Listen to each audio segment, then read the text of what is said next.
ఏపీలో సార్వత్రిక ఎన్నికలు సమీపిస్తుండటంతో గత 2 రోజులుగా పెన్షన్ల పంపిణీపై అధికార వైసీపీ ప్రతిపక్ష పార్టీల మధ్య మాటల యుద్ధం నడుస్తోంది. వాలంటీర్ల ద్వారా పింఛన్లను పంపిణీ చేయొద్దని కేంద్ర ఎన్నికల కమిషన్ ఆదేశించింది. అలాగే ఎన్నికల విధుల్లో కూడా వాలంటీర్లు పాల్గొనవద్దని ఈసీ ఆదేశించింది. ఈ క్రమంలోనే పెన్షన్ల పంపిణీపై ఏపీ ప్రభుత్వం దృష్టి సారించింది.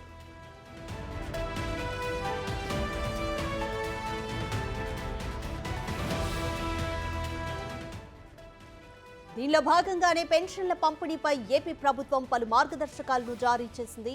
ఇందుకు సంబంధించిన ఉత్తర్వులను విడుదల చేసింది. నేటి నుంచే పెన్షన్లు పంపిణీ చేయాలని ఆదేశించింది. దివ్యాంగులు, వృద్ధులు, వికలాంగులు, రోగులకు ఇంటి వద్దకే వెళ్లి పెన్షన్లు పంపిణీ చేయాలని ప్రభుత్వం ఆదేశించింది. ఇక మిగతా వారికి గ్రామ, వార్డు సచివాలయాల్లో పంపిణీ చేసే విధంగా ఆదేశాలు జారీ చేసింది. గ్రామ సచివాలయాలకు చాలా దూరంగా ఉన్న వారి కోసం ప్రత్యేక ఏర్పాట్లు చేయాలని కలెక్టర్లకు ఆదేశాలు జారీ చేసింది. పెన్షన్దారులకు గ్రామ, వార్డు సచివాలయాల వద్ద టెంట్లు, తాగునీటి సౌకర్యం ఏర్పాటు చేయాలని ఏపీ సీఎస్ జిల్లా కలెక్టర్లను ఆదేశించారు.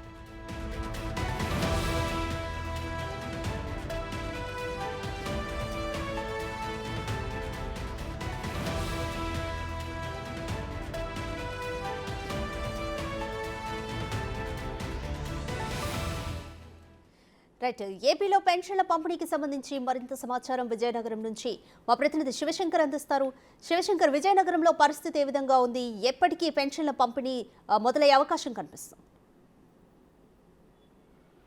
రాధిక, ఇప్పటి వరకు అయితే పెన్షన్ల పంపిణీ జిల్లా వ్యాప్తంగా ఎక్కడా కూడా ప్రారంభం కాలేదు. అదేవిధంగా ఎవరికి కూడా సరైన సమాచారం కూడా లేని పరిస్థితి ఏర్పడింది. జిల్లా కలెక్టర్ నిన్న 4వ తారీఖు నుంచి కూడా పెన్షన్ల పంపిణీ ప్రారంభమవుతుందని ఆదేశాలు ఇచ్చినప్పుడు కూడా ఆ విషయం ఇంతవరకు కూడా పెన్షన్దారులకి తెలియనటువంటి పరిస్థితి అయితే ఉంది. ఎందుకంటే ఇక్కడ మనం చూడొచ్చు, సచివాలయంలో ఎంతో మంది పెన్షన్దారులు కావచ్చు, వృద్ధులు, వికలాంగులు ఎంతో మంది సచివాలయాలకు వచ్చి వెళ్ళిపోతున్నటువంటి పరిస్థితి ఏర్పడింది. ఇప్పటివరకు కూడా ఎవరికి ఎటువంటి సమాచారం లేకపోవడంతో కొంత ఇబ్బందులకు గురవుతున్నటువంటి పరిస్థితి కూడా ఏర్పడింది రాధిక. ఎందుకంటే మండు టెంటలో ఎంతో మంది వచ్చి తిరిగి సమాచారం లేక, అదేవిధంగా సచివాలయ సిబ్బంది కూడా ఇంకా పూర్తి స్థాయిలో సచివాలయాలకు రాకపోవడం, అదేవిధంగా వచ్చిన వారు కొంతమందికి ఇప్పటికీ కూడా అంటే కొంతమంది సిబ్బంది బ్యాంకుల నుంచి ఇంకా డబ్బులు అయితే మాకు పూర్తిగా రాలేదు, వచ్చిన తర్వాత ఎప్పుడు అనేది ఇంకా పూర్తిగా అధికారులతో మాట్లాడిన తర్వాత చెప్తామని కొంతమంది ఇస్తున్నటువంటి సమాధానంగా తెలుస్తోంది. అదేవిధంగా రాష్ట్ర వ్యాప్తంగా కూడా ఇదే పరిస్థితి ఏర్పడింది. ముఖ్యంగా 2019లో జగన్మోహన్ రెడ్డి ప్రభుత్వం ఏర్పడిన వాలంటీర్ల వ్యవస్థ తీసుకురావడం, వాలంటీర్ల ద్వారానే పింఛన్లు కావచ్చు, వేరే పథకాలు కావచ్చు పంపిణీ చేయడం అనేది అయితే ప్రారంభమైంది. అయితే సుమారు 4.5 ఏళ్ల తర్వాత మళ్ళీ వృద్ధులు, వికలాంగులు వీళ్ళందరూ కూడా సచివాలయాలకు వచ్చి పెన్షన్లు తీసుకున్నటువంటి పరిస్థితి ఏర్పడింది. దీంతో పాటుగా మనం చూడొచ్చు, అధికారులు ఇప్పటికే ఆదేశాలు అయితే జారీ చేశారు.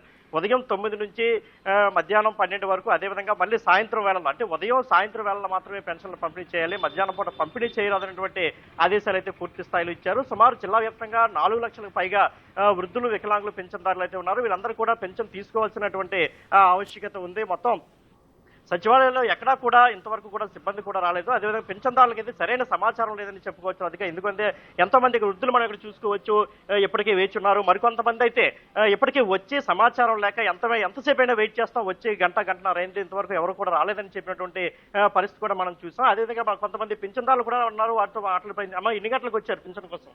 వీళ్ళంతా 7కి వచ్చారు, నేనేమో 9కి వచ్చాను. 7 గంటలకు వచ్చిన వాళ్ళు 9 గంటలకు వచ్చి ఇంతవరకు ఏం సమాచారం ఇచ్చారు మీకు? ఇప్పుడు వచ్చిన వాళ్ళు కూడా ఇవ్వలేదు కదా, ఇప్పుడు తలుపు తీసాక ఇవ్వాలి కదండి. అవును, ఏమైనా సమాచారం ఇచ్చారా మరి? ఇవ్వలేదు, అదే చూస్తున్నాం. ఇప్పుడు వెళ్ళిపోతాం, పోనీ మధ్యాహ్నం రమ్మంటారని చెప్పట్లేదు. ఇంతవరకు మీకు ఎటువంటి సమాచారం అందలేదా పింఛన్ సంబంధించి? ఏమీ అందలేదు. చెప్పండి గురుగారు, మీరు కూడా పింఛన్ కోసం వచ్చారా? 9 గంటలకు వచ్చాను. 9 గంటలకు వచ్చారు. ఏమైనా సమాచారం ఇచ్చారా సచివాలయ సిబ్బంది? ఇప్పుడు చెప్తున్నారు మధ్యాహ్నం ఇస్తామంటే. మధ్యాహ్నం ఇస్తామని చెప్తున్నారా? మీరు చెప్పండి, ఎన్ని గంటలకు వచ్చారు పింఛన్ కోసం? 8 గంటలకు వచ్చాను. 8 గంటలకే వచ్చారు. మళ్ళీ అలా తిరిగి వచ్చాను. తిరిగి వచ్చారు. ఎవరు లేరు. మీరు తెల్లవారు 6 గంటలకు వచ్చాము బాబు. ఇక్కడ ఎండలో అలా పడి ఉన్నామండి. ఎండలో పడి ఉన్నాము, కాఫీ లేదు, టీ లేదు, డ్రింక్స్, మంచినీళ్ళు లేవు, ఎటు లేవండి. లేదండి.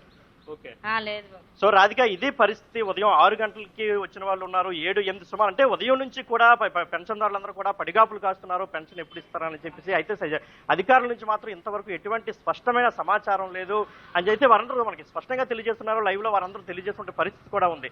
ఇది ఇక్కడ పరిస్థితి రాధిక ఇలా ఉంది. ఇంతవరకు కూడా ఎలాంటి సమాచారం ఇవ్వకపోవచ్చు నిజంగా శోచనీయమని చెప్పుకోవచ్చు. వీళ్ళంతా కూడా వృద్ధులకి ఎంతో ఇబ్బందికరమైన పరిస్థితిగా చెప్పవచ్చు రాధిక. రైట్ శంకర్, అయితే సచివాలయాల వెల్ఫేర్ సెక్రటరీలు అలాగే పంచాయతీ అధికారులకు పెన్షన్లు డ్రా చేసుకునే వెసులుబాటు అయితే ప్రభుత్వం ఇచ్చింది.